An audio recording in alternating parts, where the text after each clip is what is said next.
นี่คือต้นแบบหมวกเฟสชิลกรองอากาศที่ทำจากกระดาษแข็งหยดกาวร้อนที่มีเป้าหมายจะให้เพื่อนๆสามารถไปทำเองได้ที่บ้าน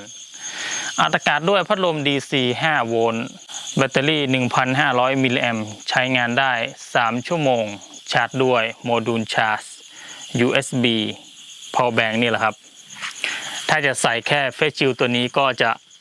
ดีกว่าเฟสชิลทั่วไปนะครับตรงที่มีพัดลมอัดอากาศจากด้านบนนะครับพัดเป่าสิ่งไม่พึงประสงค์ลงด้านล่างได้อย่างสบายแต่ถ้าจะให้ได้ประสิทธิภาพสูงสุดก็ใช้ร่วมด้วยกับแมสก็จะป้องกันได้ทุกทิศทางนะครับและตัวนี้ก็หมดปัญหาหายห่วงเรื่องฝ้าที่เกิดจากไอลมหายใจเราที่ออกจากช่องแมสด้านบนนะครับก็จะโดนพัดลมเป่าลงด้านล่างได้อย่างรวดเร็วแต่ก็จะมีข้อเสียตรงที่มีเสียงพัดลมนะครับอาจจะแรกๆหนวกหูนะครับถ้าใช้ไปน่าจะชินหรือเปล่าเดี๋ยวต้องลองดูนะครับเพื่อนๆมีคำแนะนำในการพัฒนาต่อยอดอย่างไรก็บอกผมที่คอมเมนต์ด้านล่างได้เลยนะครับ HJ สารพัดสร้างนวัตกรรมแบบบ้านๆสวัสดีครับ